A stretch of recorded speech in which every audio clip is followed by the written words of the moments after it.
Hey, what up, peeps, and welcome back to the Chronic Brew. Go ahead, settle in, grab your favorite drink, and let's have a chat. If you're a longtime listener, you might have noticed our new look and feel, and you might be wondering what's brewing with the show. Well, when I first started this podcast, it was all about my journey with chronic kidney disease, and while that's been a powerful and personal experience, what I've realized is that so many of the challenges that I've faced, the fatigue, the mental health struggles, even navigating a complex healthcare system, those aren't unique to me or CKD. They are a part of the chronic illness experience, period. See, I've had so many conversations with people who have conditions like Crohn's disease, multiple sclerosis, or even lupus. And while our diagnoses are different, the shared experience of feeling misunderstood or isolated is something that we all understand. By bringing in more voices and more stories, we can all learn from each other. Hearing someone with a different chronic illness talk about a bad flare up or a moment of hope can help me feel less isolated and less alone in my own struggles. It creates a bigger, more compassionate community where we all can feel seen and validated. This isn't about leaving my story behind, it's about making our circle bigger.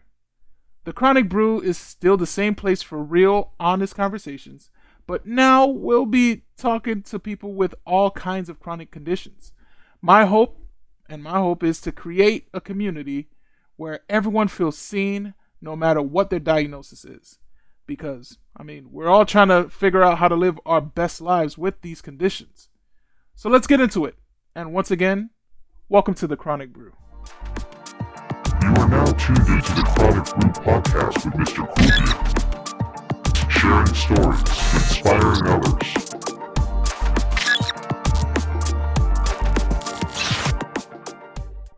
And we're back. I'm so excited to be here with you all for this new chapter of the Chronic Brew. As I mentioned before the break, this rebrand is about making our community bigger and more inclusive. While my personal experience with CKD will always be a big part of what we talk about, I want to open up our conversations to everyone living with chronic illness. Now, you might be wondering, why does that matter? Well, it's because when we talk about chronic illness, we're not just talking about individual struggles. We're talking about a global phenomenon that impacts all of us. In fact, chronic illness like heart disease, diabetes, cancers, those are responsible for a massive percentage of deaths worldwide. But it goes beyond the numbers. See, these conditions also put a huge economic burden on societies and families, not just through healthcare costs, but through lost productivity and the daily energy it takes to manage them. By adding more voices and more stories to this podcast, we're doing more than just sharing experiences. We're showing that our individual battles are a part of a larger, shared human experience. We're helping people feel less alone, and we're bringing to light a topic that is far more common and impactful than many people actually realize. Beyond the general statistics, it's pretty crucial to understand the specific ways these conditions disrupt lives and strain societies. And to start, let's take a look at cardiovascular diseases, or CVDs, if you will. So, cardiovascular diseases, which include heart attacks and strokes, those are not only the leading cause of death globally, but also a major economic challenge. The World Health Organization, acronymed WHO, highlighted that these diseases are projected to cost low and middle income countries around $3.7 trillion between 2011 and now in the year 2025. This isn't just a number, guys. It actually represents a significant portion of their national gross domestic product, which is the GDP, or in layman's terms, it's the money that could have been used for education, infrastructure, and other essential services. See, the impact is felt at a micro level too.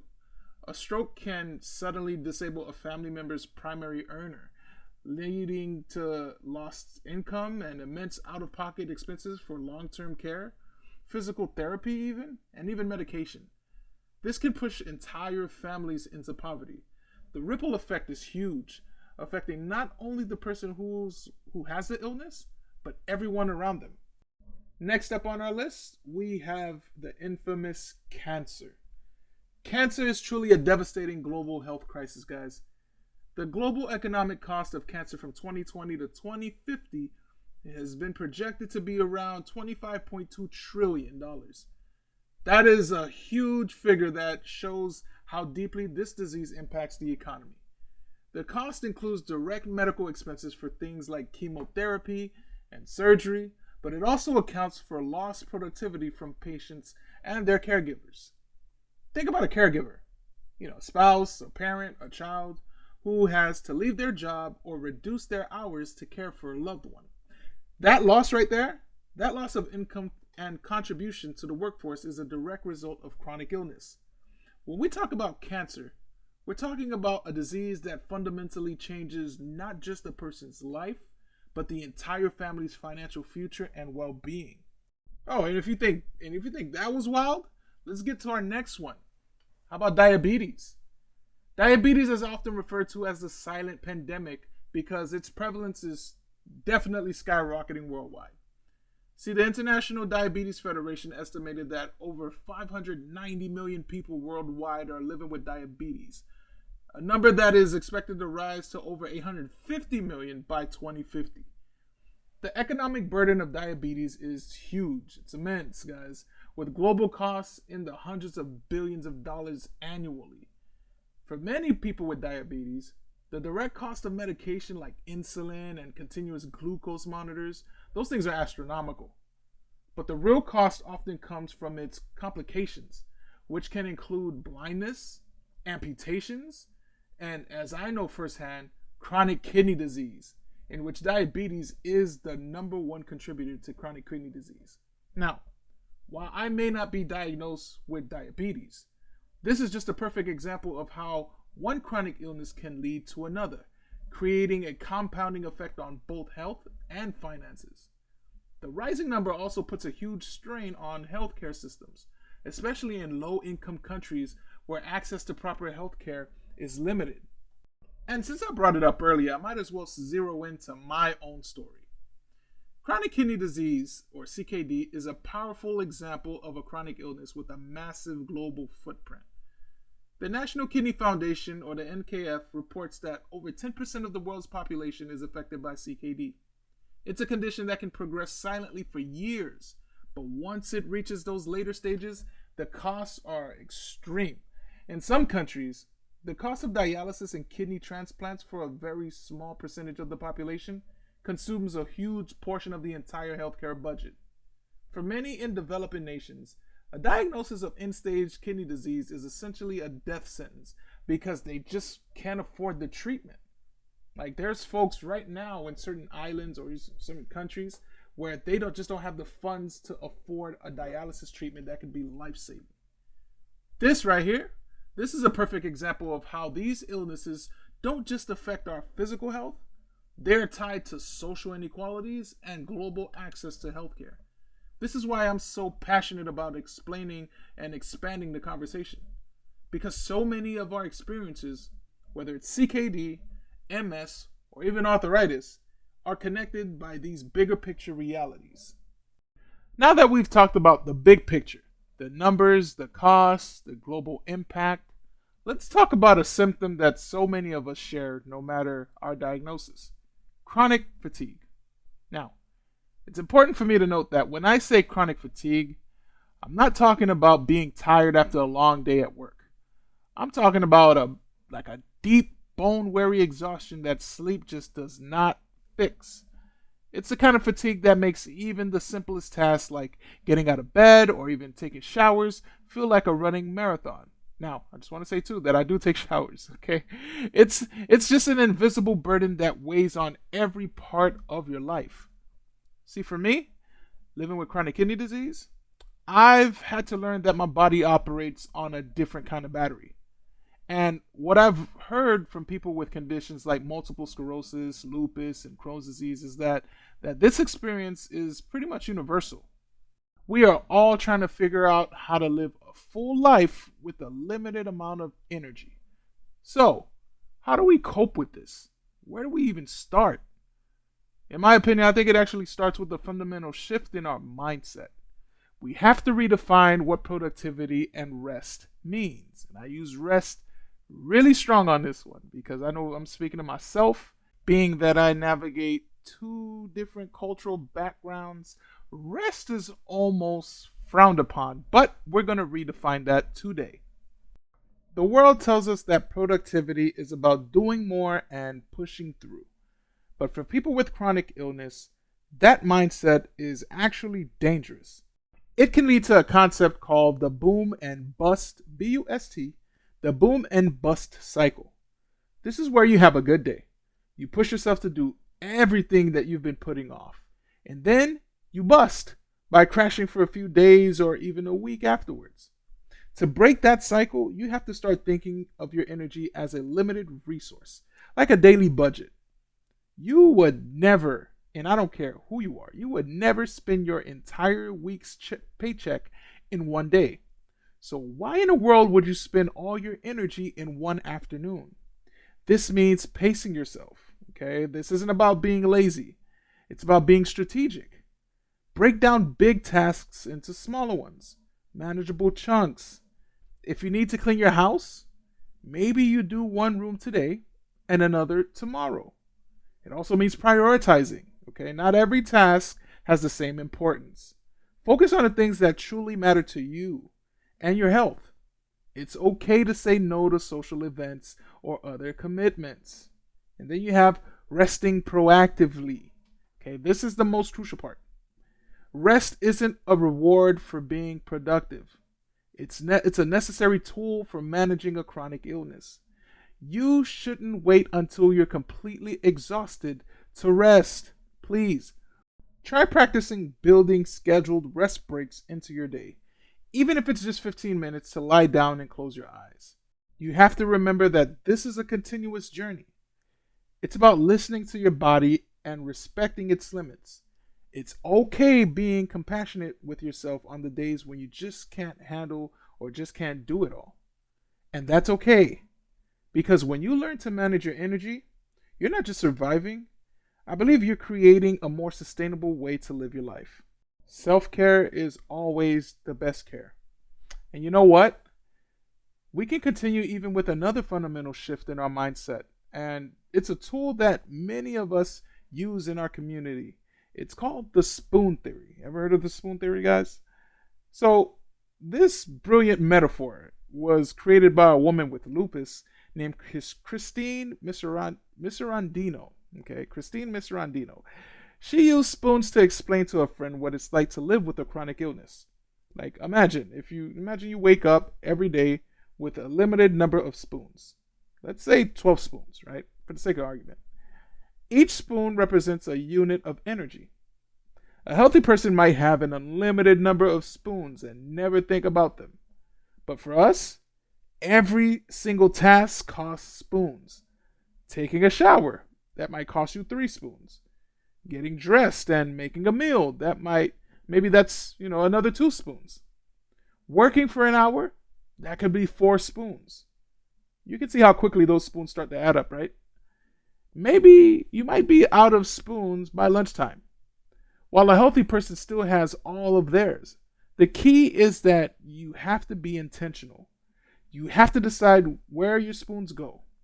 On some days, you might spend all your spoons just getting to doctor's appointments, and that's okay too. On another day, you might have to choose between doing the laundry and making dinner. It's a consistent calculation, a daily negotiation with your own body. But beyond the practical fatigue, there is an equally heavy, often silent emotional burden. And that's the feeling of having a body that you can't trust, a body that's completely unpredictable. Coming back to me now. There's the anxiety of waking up and not knowing how I feel. Will I have enough energy to get through my appointments today?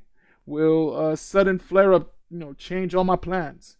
It's like living on a constant shifting foundation. This unpredictability can lead to a sense of loss of control, and it's exhausting in its own right. It can make you feel like your own body is a stranger, a force working against you. This feeling can, lead to a deep-seated frustration and grief. Grief for the life you once had, for the person you used to be, and for the plans, that you can no longer make with certainty. The world often doesn't understand this, but people might say, just push through it, or you're looking so good today. They don't see the silent battle you've been fighting just to be in the right room with them. By using the spoons theory and by, being honest about the emotional toll, we can help ourselves and others understand that living with chronic illness isn't just about the physical challenge. It's a mental, emotional, and even spiritual journey. And it's one that we are all on together. After all of that, it all comes down to this: our shared humanity.